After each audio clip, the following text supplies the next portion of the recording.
дуриёдхон кимсанов ин навбат бо наздидааш хонадор шуд. бо ин ҳамсараш дар асоси ишқи муҳаббат бо розигии ҳамдигар никоҳ баста оила ташкил намуданд.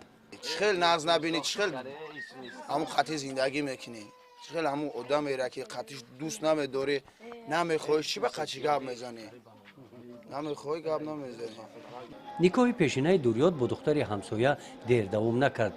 дуриёдхон мегӯяд ки то никоҳ онҳо ҳамдигарро хуб намешинохтанд. бо хоҳиши волидон хонадор шуда ҳамдигарро фаҳмида натавонистанд ва зуд ҷудо шуданд. масъалаи зангирӣ ҳамин бачаҳои хай ёш намегиран чуна чӣ мекунан агар нами кор дар кор нест ман худам ҳами ду занг гирифтагиам якумша бо хоҳиши падару модар падарам зинда буд ба хоҳиши падару модар рафтем фотиҳаш кардем тӯи тамошоким гирифтем овардем хайна дуюмша айноҳияи ваҳдат гирифтем ишам хай ба розигии модарам гирифтем. дар деҳаи палвонобод ин ҷавонони лӯлӣ мегӯянд ки байни лӯлиён шарти муҳим дар никоҳ ишқи муҳаббат ба ҳисоб меравад. ягон не маҷбур нест не ягон ҳамин нағз мебинед якдигара духтару бачаю бачаи ма духтара нағз дид ҳамин нағзе ки дидан баъд зиндагиро барпод мекунанд ки агар се бор асақол мондан ки надодан баъд духтар хонаи бачадор бача ки духтара меора духтара ки овард баъд як ду се рӯз зиндагӣ мекунанд бо никоҳ мекунанд ҳайни нони оштӣ мекунанд бори ҳайдигар фаҳм мекунанд зиндагишон бо пешрафта мегирад. баъди издивоҷ келину домод давраи муайян дар ҳавлии падару модар зиндагӣ мекунанд. ҳуҷраи онҳо алоҳида мебошад. дар деҳаи тугарак ин ҳуҷраи келину домод мебошад. шавҳар берун аз хона аст. келинҳо дар хона ба рӯбучини хона ва дигар корҳои рӯзгордорӣ машғул ҳастанд. маъмухел меоянд хоксорӣ меоянд гап мезананд баъд мераванд мисол тайёрӣ мебинанд мисол сини солаш буд шид баъд тӯй мекунанд тамошо мекунанд меоянд гап мезананд мегиранд мераванд. асақол мондем ду бор асақол мондем ки розигӣ надоданд баъд пасон баъд бо одам мондем қадаҳо розӣ шуданд хайтӯя барпод кардем хайтӯй кардем шукри худо соҳиби 7 фарзанд шудем зиндаги мо хуб рафтаисай. оила ҳар хел аст оилаи бадам аст оилаи хубам ҳаст. дар никоҳ лӯлиён таъаммули худро доранд. ҷавонон наздидаашро медузданд. аз рӯи мушоҳидаи ман ки чандин соло дар инҷо ҳамчун сарвари мактаб кор кардам баъд бо хуҷагӣ деҳқонӣ дорум бо хаяки бӯзи гӯспанд дорум ҳамиҷа қатъи ҳами авлодо қариб омехта шидагием дар инҷа ҳама оила барпокунӣ кам аст ки хостгорӣ биравану тӯй кунанд. ино бисёртар ба ҳамо ихтиёри худшон дӯстдоштаи худшонам мегиранд ҳамвора дуздида меёранд хона азбас ки дар ино ҳамин чиз таҳаммул шидагиай иво аз ин кор хафа ҳам намешаванд. аз вақте ки дуздида мебара ҳамун бачадор ҳамун духтара гирифта бозор мебара сари либоси нав мехара аз байн як чанд рӯз гузаштан пас баъд ҳамун ранги хостгорӣ мераванд бигем ки ҳаққи модаршонам метананд ба ҳамин оштӣ мешаванд баъд зиндагишон рафтан як агар 5-6 бор ки одам мондем надоданд баъд маҷбур духтару бача агаршо ки нағз дид агар мумкин баъд зиндагӣ барпод мекунанд оила барпод мекунанд хеле зиндагӣ меравад медизанд баъзеш меёрад баъзеш хай хол мекунанд хай бо ҳамдигар фаҳм мешаванд зиндагишон хуб мешавад меравад. розӣ намешид медиздидем хай дигар чӣ кор мекунем ҳене ранҷида нест хеле не хи гап нест ранҷида нест зиндагишон хай хуб мешавад шукри худо хайна ман дута келин дорум зиндагишон хуб фарзандо хуб рафта зиндагишон назидан омадан ача хай тӯй кардем ача хай шида омадем зиндагишон хуб рафтаисай назай шукрсозай.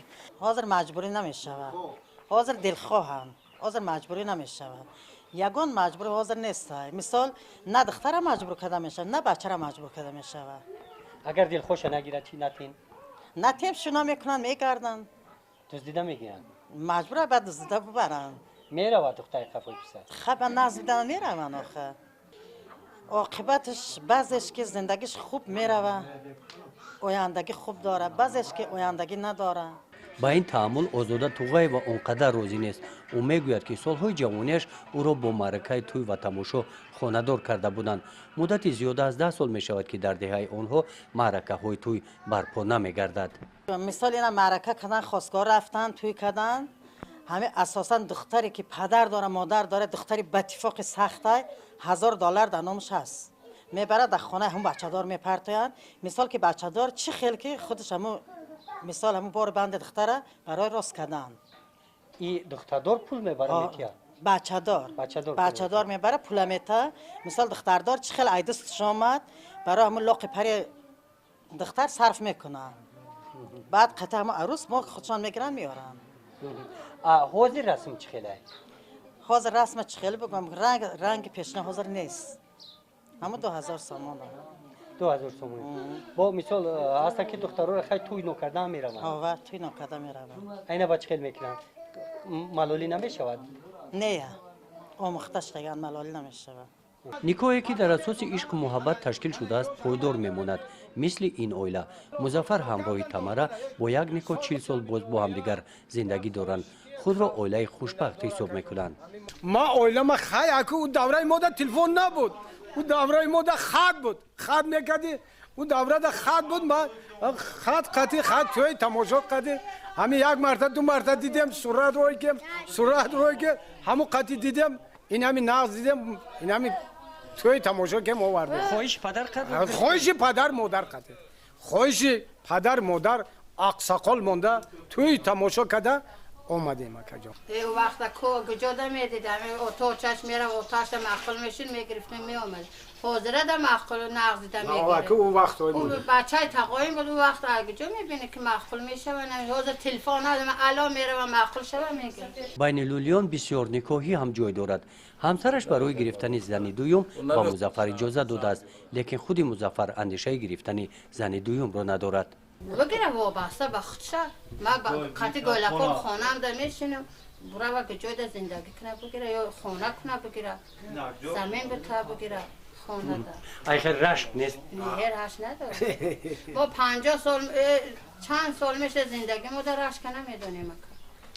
نه اگه دیگه بس اگه جوره همه 7 فرزند اقا نواسه چی قطعی دیگه اگه چی در کن دیگه عمری 30 سال 60 در رفته دیگه چی در کن اگه خدای تعالی اگه خدا جوانا دا خدای تعالی غیرته اگه موده اگه 30 سال در دیگه خیلی جا با روزیگه از زنی کلان میشه.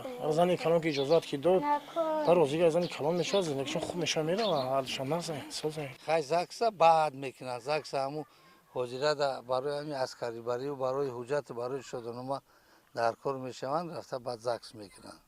خیلی نیکو میکنن زکسا کیکی کردن. نیکو پیگو هم ماش هست این مسلمونه یگان گپ و چکی خیلی مقصد دیگه مقصد بودم و پایواستی چی نمیکنیم. مسلمونی ملا میبیاریم نیکو میکنن بعد زندگی ما دوام دادن میگیریم. دوریاد و همسرش همدیگر را حرمت میکنند. از همین سبب دوریاد خان خواهش گرفتن زن دوم را ندارد. آنها خوشبختی را در همدیگر فهمی میبینند.